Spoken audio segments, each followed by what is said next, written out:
Bonjour et soyez les bienvenus dans ce nouveau numéro de Chemin de Traverse.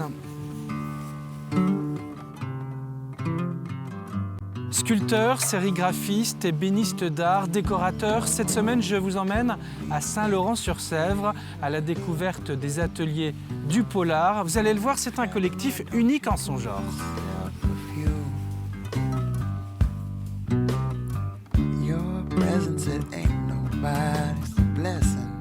Bonjour Robert. Bonjour. Merci de nous accueillir ici dans ces ateliers du Polar.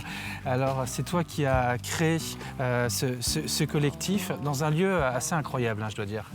C'est vrai, c'est un lieu qui est chargé d'histoire. Une ancienne teinturerie. Une ancienne teinturerie. Donc voilà, on est dans le Choletais, on est dans l'industrie de la teinture. Et effectivement, ici, ça a été quand même un fleuron industriel. Il y a eu jusqu'à 400 employés. L'usine a 150 ans d'existence. Elle s'est arrêtée en 2007, je crois. Voilà, elle s'est arrêtée, victime de la mondialisation. Il faut savoir que derrière Robert, on a toute cette friche qui ressemble à un petit village, finalement. C'est un village, c'est ça, voilà. Un village que tu as investi. L'idée était toute naturelle, c'est venu en se promenant dans les ruelles. On s'est dit, voilà, on s'est cru dans un village début du 19e. Voilà, c'était un peu germinal quand même.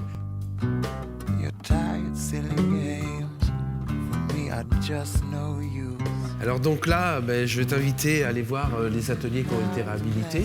Ouais. Donc voilà, avec les entreprises qui sont installées. Et plus tard, on pourra éventuellement voir la friche dans son état actuel et dans l'état dans lequel étaient les locaux que nous allons visiter.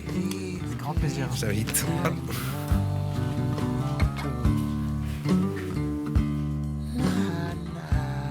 Voilà, donc là, on a plusieurs entreprises qui sont installées. 8, je crois. 8 entreprises sont installées sur le site, et ça en 8 ans. Donc il y a eu quand même quelques entreprises qui sont venues, d'autres qui sont reparties.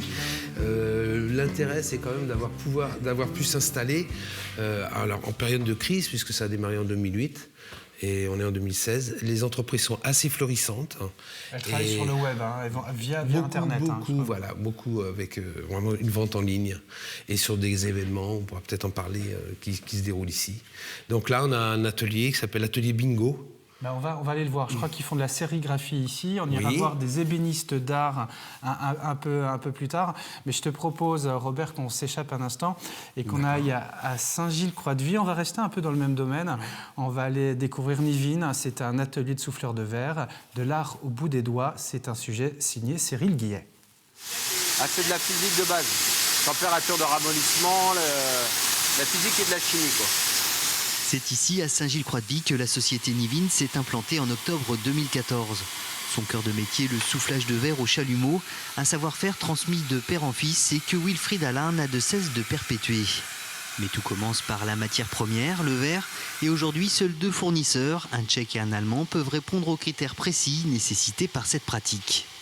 Nous achetons ce verre sous forme de tube d'1,50 m, voilà. En fonction de la pièce qu'on a fabriquée, on va prendre un tube plus ou moins gros et plus ou moins épais. On s'adapte en fonction des commandes des clients ou des projets qu'on veut réaliser. Et ce sont essentiellement des marques de luxe qui font appel au savoir-faire de cette entreprise. Des marques françaises qui exportent dans le monde entier, comme Diptyque pour les photophores, Mariage Frères pour l'art de la table ou Ligne Rosette pour des luminaires. Elle réalise aussi des pièces uniques pour Chanel et Louis Vuitton.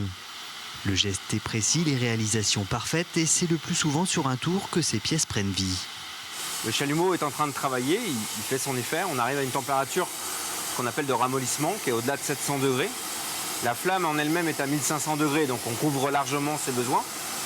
Et quand le verre est en température de ramollissement, si on n'avait pas cette force centrifuge, le verre, ça serait un peu comme de la guimauve, ça tomberait directement par terre. Et pour donner du volume à la pièce, le verre incandescent est soufflé par le tourneur. Elle maintient bien son verre sous pression dans son tuyau. Et le verre vient se plaquer contre la contreforme. Au fur et à mesure, elle avance jusqu'à l'extrémité de la contreforme. La pièce est terminée. L'autre technique développée dans ces murs, c'est le travail à la table. Ici, le chalumeau est fixé et c'est la main qui modèle le verre. Des années de pratique sont nécessaires pour maîtriser tous ces gestes et pour la première fois, l'entreprise livrera quelques secrets de fabrication lors des Journées européennes des métiers d'art. L'occasion pour toute l'équipe de partager leur passion. C'est un métier, j'ai tendance à dire, qui rend heureux. Parce que dans le regard des gens, on sait qu'on est presque des magiciens. Nous, c'est notre métier, c'est notre job. Mais je sais que vraiment tous les gens vous parlent comme un souffleur de verre, comme étant un magicien, comment vous faites, comment ça se passe. C'est la magie de notre métier. Aujourd'hui, Nivine se lance un nouveau défi, créer sa propre collection avec entre autres une série de verres froissés, des tuteurs à orchidées et des verres gigognes. Un magasin a déjà vu le jour et un site internet est en cours de création.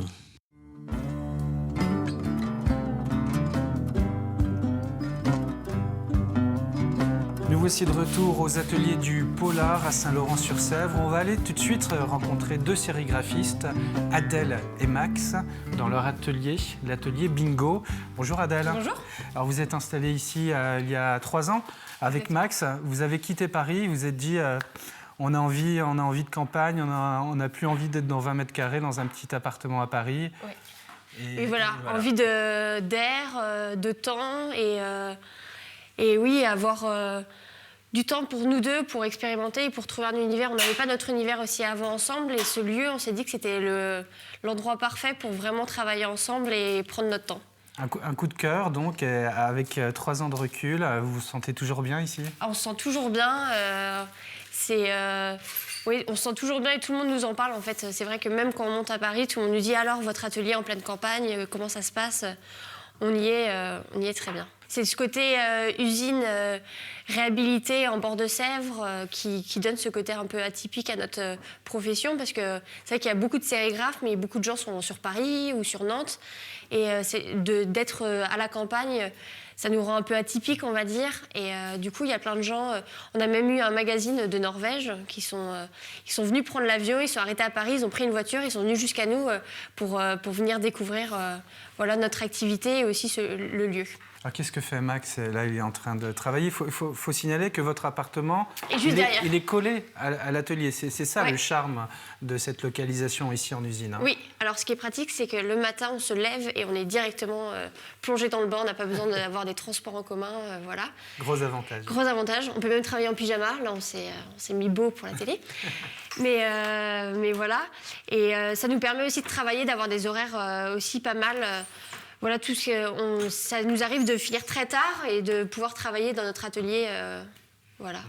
Et le fait d'avoir des voisins qui sont aussi des créateurs d'art, c'est quelque chose qui compte pour vous, j'imagine. Sinon, vous ne seriez peut-être pas là, isolés. Oui, mais ça nous a vraiment même permis au départ de discuter avec plein de gens, de savoir un peu...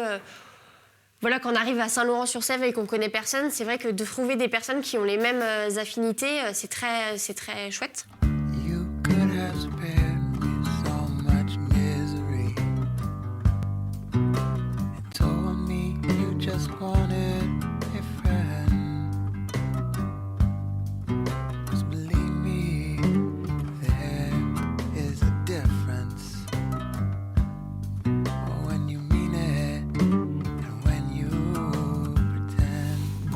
Ben et Manu. Alors, Ben et puis Manu, ébéniste d'art. Vous êtes arrivé ici il y a 3 mois, hein, je crois. C'était en décembre. En décembre, c'est ça. En décembre. Ouais. Après avoir passé 5 ans au Canada, où on s'est rencontrés dans une école d'ébénisterie d'art. Et puis, en rentrant en France, on cherchait un lieu où se poser. Et puis, on est tombé sur une petite annonce d'un atelier logement ici au Polar qui se libérait. Et pour nous, c'était vraiment parfait. Vous recherchiez un lieu comme ça à la campagne ? C'est ça, pas forcément à la campagne, mais on recherchait une structure où on n'était pas isolé, parce que c'est facile d'être un petit peu isolé dans son atelier. Et puis ici, ça permettait d'avoir l'atelier, le logement, plus aussi toute une communauté d'artistes qui permettent de réseauter un petit peu. Alors vous travaillez sur quoi là en ce moment ? Ici, c'est une marqueterie. On a fait notre spécialité, c'est un petit peu la marqueterie. Et donc ça ici, c'est comme une espèce de crack. Et on travaille beaucoup sur les frontières, on travaille beaucoup sur les paysages.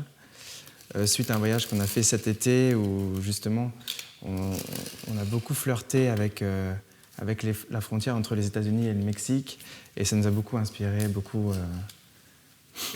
On peut d'ailleurs voir une partie de vos œuvres qui sont plutôt exposées alors juste à côté. Et c'est le fonctionnement de ces logements ici au Polar. Exactement. C'est l'appartement qui jouxte l'atelier. Et je vous suis volontiers à côté de ce bel appartement apparemment très lumineux qui donne sur ce décor proche de la Sèvre nantaise. Vous êtes bien ici? Vous êtes content? Oui, vraiment très bien. Exposition plein sud avec vue sur les chevaux tous les matins, donc c'est vraiment le paradis. Très inspirant. Et puis voilà, après on a essayé de mettre un petit peu de notre univers. C'est un peu particulier parce qu'on a un peu de mal du coup à se séparer du travail. Mais voilà, donc ça c'est un peu aussi ce sur quoi on travaille.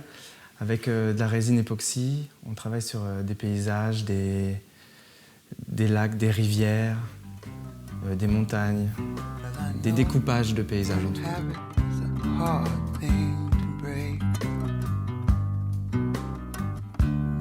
Robert, nous sommes toujours sur place, mais on se croirait complètement ailleurs. Ici, c'est la friche industrielle.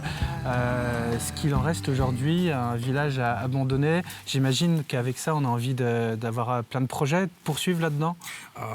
Oui, des projets, on en a. Après, il faut des moyens, c'est plus compliqué. C'est de l'ordre plus de moyens d'un territoire. Il y a 6000 m² de friche. Alors évidemment, heureusement, il y a plein de possibilités encore, et notamment une dernière phase qui viendrait compléter le travail qui a déjà été fait, avec la création d'un centre de découverte et d'initiation des métiers d'art et un lieu d'exposition d'art contemporain. Alors, mais jusqu'à présent, ces artisans d'art qui sont ici aujourd'hui, vous pouvez, vous aussi, aller les rencontrer 2 fois dans l'année. 2 fois dans l'année, c'est ça. C'est lors de nos portes ouvertes qui sont les journées européennes des métiers d'art et les journées européennes du patrimoine. Tous les 6 mois, en avril et en septembre. Et là, on ouvre avec des invités. Il y a 3000 m² d'exposition, intérieur, extérieur, de la restauration. Et on essaie de se renouveler à chaque fois. Et voilà, donc c'est ce qui fait vivre le lieu pour savoir qu'on existe. Même si la commercialisation est ailleurs pour les entreprises qui sont installées ici, voilà, ça nous permet quand même d'accueillir du monde et de faire découvrir ce site dans son détournement adapté au temps moderne. Robert, merci pour l'accueil, bravo pour cette initiative. Merci. Et puis j'espère à bientôt ici. Nous, on se retrouve évidemment pour un nouveau numéro de Chemin de Traverse très bientôt. Au revoir.